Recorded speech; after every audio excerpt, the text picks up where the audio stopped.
4 years of waiting, learning how to drive my car, driving the brake system to the limit, I've upgraded myself to the Suncoast Porsche Big 4.0 Big Brake Kit.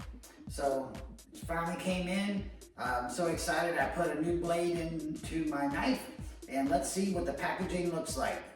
Let's unpack it. I feel like a kid, 8-year-old kid on Christmas morning.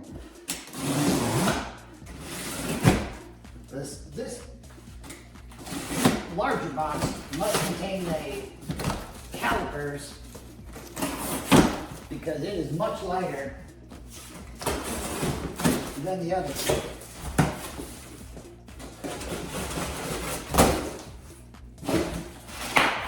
Sorry. All right. Nicely bubble wrapped. All right. Get after it. What do we got here? I'm guessing these are the rear calipers.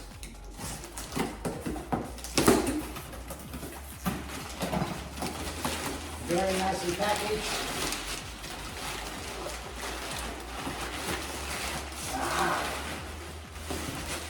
There they are.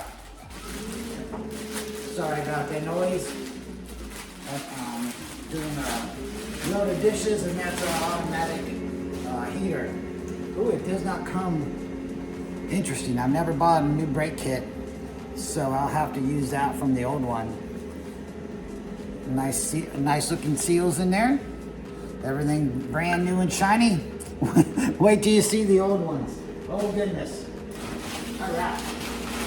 So that is one per box. One per box rear. One per box rear. Let's get ready for the show. This is what I've been waiting for. So I just got done with the driving test. Regrettably, I rushed it. I had some fairly good consistency on the last two braking runs, but the first one was actually shorter. This is the big dog. This is what I've been waiting for. I cannot wait to get this big bad boy installed. Look at that joker. Bolt-on kit, no spacers needed. Bolts directly right onto my uprights.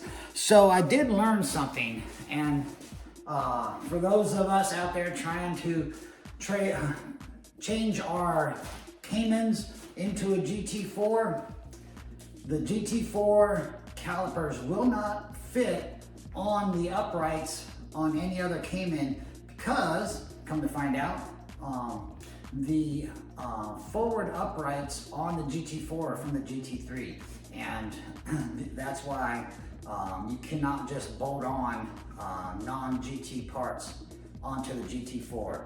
So we're stuck with this. However, if you notice, and I've done a lot of research, so these pucks are placed asymmetrical, and the diameters are asymmetrical.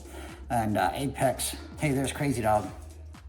So Apex XX Motorsports Racing describes this helping with a linear pad wear. So we'll find out. I'm not overly concerned about it, to be honest with you. So let's get to the heavy boxes. So that's the other front caliper. And let's slide this out of the way. There goes my, don't want to step on that bubble wrap again for y'all. That's probably pretty loud. All right, this is the heavy, well, let's go. I think this is gonna be the rear. This is the lighter of the two, but I tell you, it's not very light at all.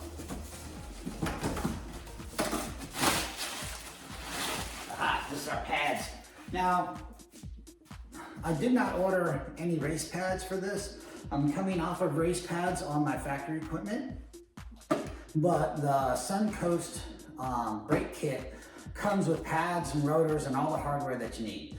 So my plan is to just go ahead and burn up these factory pads, which are not bad, to be completely honest with you. And they're very compatible, or comparable, excuse me, with the Frodo 2500s.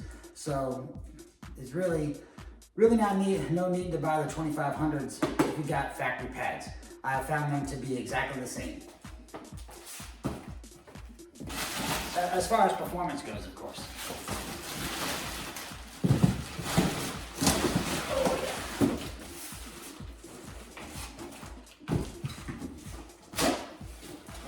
Now the rears, we're going from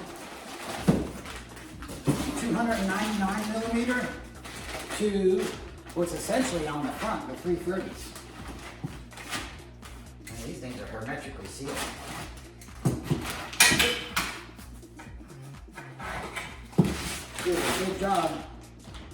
Do a good job of packaging, and it is labeled R for right. I don't know if you can see that or not. However, it's not a Giro disc, but boy, oh boy, it's machined very nicely. Everyone loves fresh machining. If you don't, I don't think you should be messing around with doing any maintenance. So that is the rear, and I'll get the fronts out and we'll do a size comparison. And I'm certain when I get the old stuff off, I'll be more than motivated to do a side-by-side comparison. Very nice. Here's my additional parts inside my hardware kit. Yeah, front brake pads.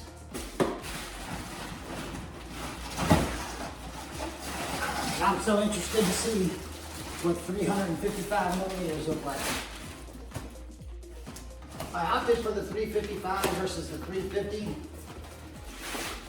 Right out of the gate, it's slightly more expensive, but if you're doing all the work, you might as well maximize it while you have it apart. Whoa, this big dog.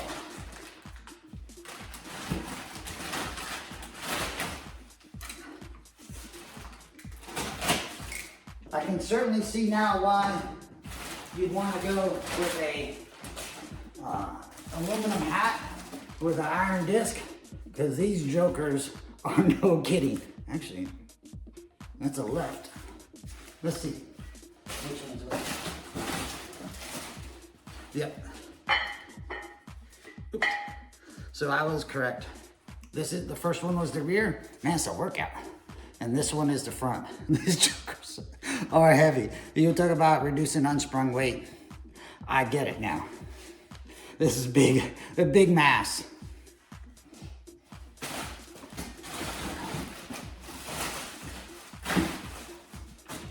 So with that, let's get it on. So step one, as you know, everything we see on the internet is real and is thoroughly tested. So what you want to do is get yourself a stick of some sort, pressing device, onto the brake pedal. I have a little protective shield there. And what you want to do is put that in place just until the brake lights come on. And that's it. And that is the magic, to hold your brake fluid in when you disconnect all your lines so your entire reservoir does not evacuate onto your garage floor. If you've ever taken anything apart in your life, you know removal is the easy part. Putting everything back together can be a little more tricky. So really the only thing we got is one 10 millimeter on the top for the bracket for the brake line, T55, two bolts that hold the caliper on, T55, and they're T55 all the way around. You have to worry about it. So one thing I didn't cover the installation of is I finally installed my stainless steel braided brake lines. To be completely honest, there's no discernible difference in braking performance. So if you're not, and the reason I waited to do this stainless steel installation was that I was dailying my car. I have 58,000 miles on her now, and so, but I have a old pickup truck back, and I don't have to daily old girl anymore. So I do more track work than anything else, autocross. So very low road miles. And the premise behind that is the rubber lines are meant to last years and many, many road miles, as an old girl has. So I waited on the stainless steel brake lines. Again, very discernible difference. It is, personal choice in my opinion, to be honest with you. But keep an eye on them if you do have them and you're dailying them. So without further ado, let's get this apart.